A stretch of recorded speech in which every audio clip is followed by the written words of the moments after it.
guys, welcome back to another episode. In today's episode, we'll be very briefly looking back at what happened to Game Week 7, and then we'll be looking at our plans for Game Week 8 and beyond. However, before we do, please remember to like and smash that subscribe button. It will really help. We're looking to grow this channel going forward. Also, follow us on Twitter at FPL_A+, and also feel free to join our FPLA mini league.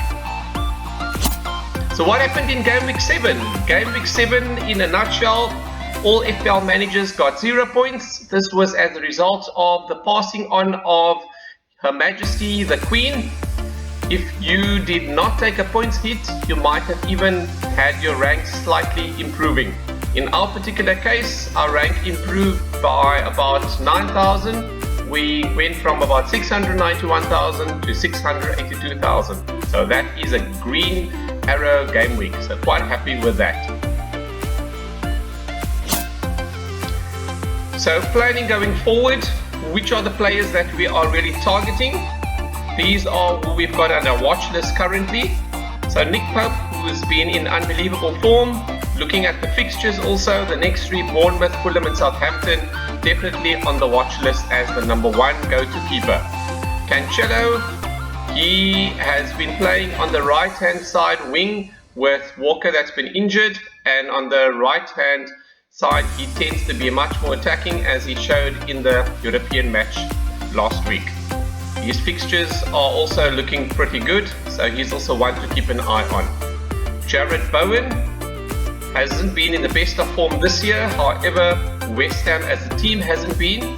We believe that with the fixtures that's turning, Everton, Wolves and Fulham, there is definitely an opportunity for Jarrod Bowen, who's also on penalties, to start increasing his opportunities as well as scoring those valuable FPL points. James Maddison, another one who has been hot and cold this year. However, we know what he did towards the end of last year, and Leicester is quite an attacking team. And looking at their fixtures, Tottenham, which could be a tricky one. However, thereafter it's Nottingham Forest, Bournemouth, and a couple of good ones thereafter as well. Definitely also one on the radar. Then we have got Mitrovic. No other striker in his price bracket can compare. Nottingham Forest, Newcastle and West Ham, so some great fixtures also coming up. Definitely one also high on top of the watch list. Then we've got a newcomer to the Newcastle team as well as the Premier League, Isak, who's got some brilliant fixtures. He's been in great form as well. He's quite a selfish player, so you can expect lots of shots from him. Bournemouth, Fulham and Southampton, how could you avoid those fixtures? Then we've got Wesley Fofana, who's moved to Chelsea from Leicester, who's also got some great fixtures. He blanks in this game week, and then he's got Crystal Palace and Wolves. Only 4.4 million for a top team like Chelsea. That's unbelievable value, almost a steal at that price. Then the last player on the watch list that we've got is Harry Kane, who has been in reasonably good form despite the fact that Tottenham Hotspur have been hot and cold. He's been the one constant with Heung-min Son that has been struggling. He's definitely the main poacher, takes penalties as well, leads up front, and most games you would expect him to get almost 90 minutes. What's the plan for Game Week 8? Yes, we've done it. We've already pressed the wildcard button, and the reason for that is that with the fixtures that have been cancelled or postponed in Game Week 8, there was 4 players that we would have not had a fixture for. One of them could have been swapped for bench players such as Andreas or Neco Williams. The other 3 would have needed to be replaced to field the full 11. That being said, that would have resulted in a -4 and possibly still not an optimum team for Game Week 8. In order to maximize the wildcard, as this wildcard is only valid until Game Week 16, it appears to be much more optimal to utilize it in this game week and then pivoted going forward.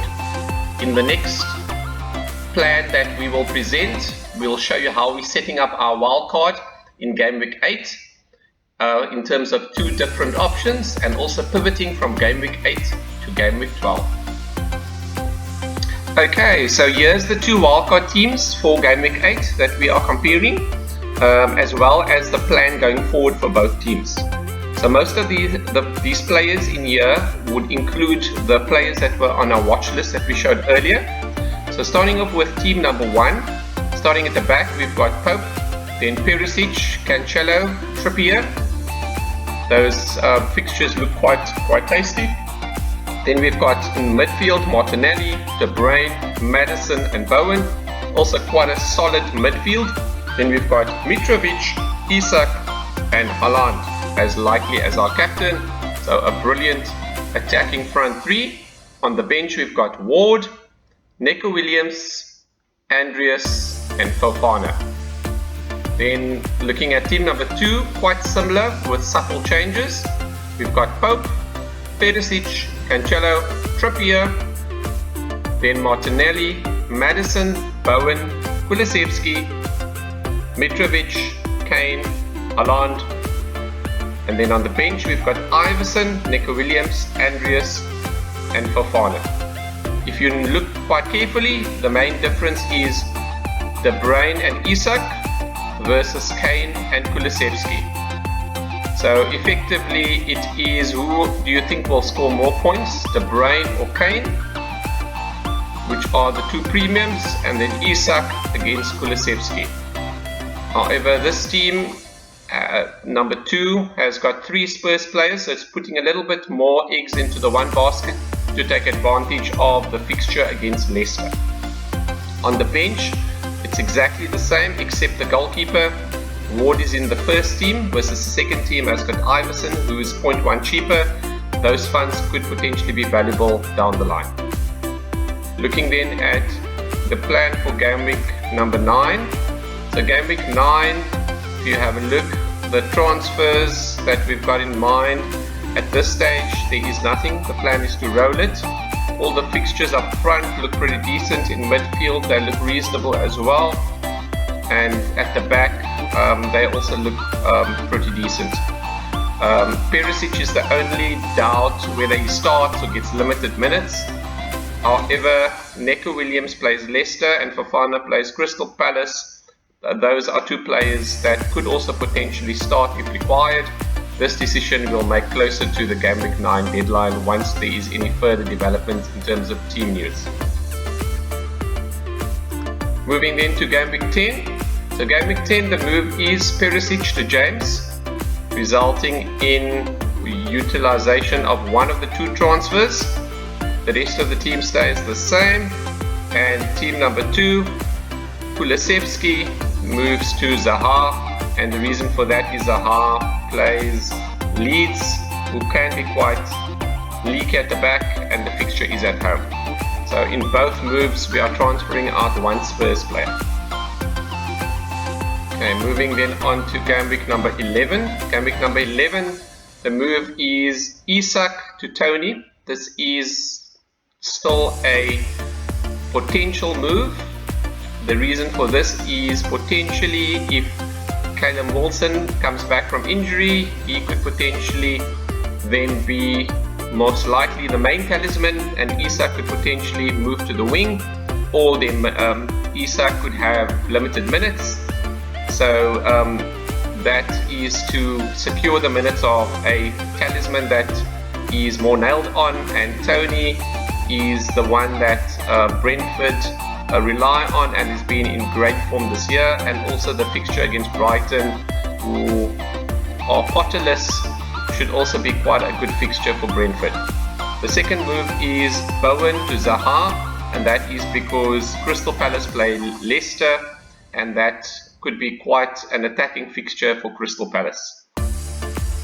Looking at team number 2, the fixtures are the reason why Cancelo moves to James, and that is as James has got quite a decent fixture against Aston Villa. The other option could also be that if there is any team news, Perisic could also potentially move to James. That might potentially be a better long-term option to hold two of those more secure premium options. Then moving on to game week 12, which is quite a critical game week where the fixtures, there is a bit of a swing in the fixtures, and also quite important to note that it has been announced that the Arsenal versus Manchester City game in game week 12 will be rescheduled, and if you've got any Manchester City or Arsenal players, then this might be a time either to bench them or to consider a plan to transfer them out. So the plan over here is to move one of the Manchester City players out, Kevin De Bruyne, and move Mo Salah in, who plays against West Ham. That should be quite a good fixture for Liverpool. So that works out quite good in terms of a team that's got a positive fixture swing against a team such as Manchester City that does not have a fixture. In the wildcard 2 team, we have got 2 transfers. So the switch is Bowen to Salah, and then the second transfer is Kane, who plays against Manchester United, to Darwin. That is partially in order to fund Mo Salah.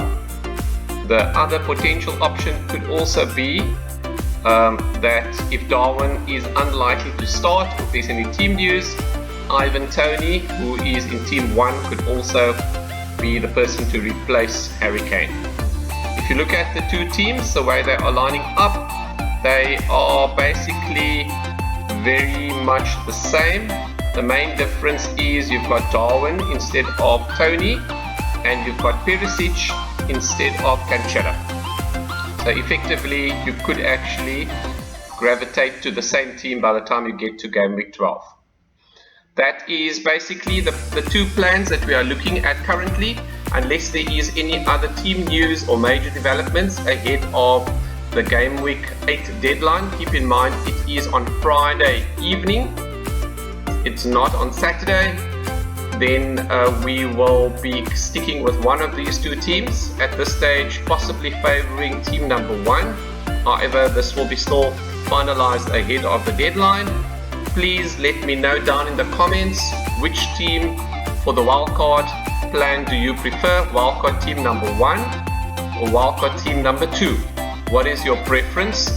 It's basically an Isak and Kevin De Bruyne versus Kulusevski and Harry Kane. I hope you found this video quite enjoyable. All the best for game week 8. If you're playing a wildcard, don't overthink it, and hopefully these tips were quite useful. Until next time, cheerio.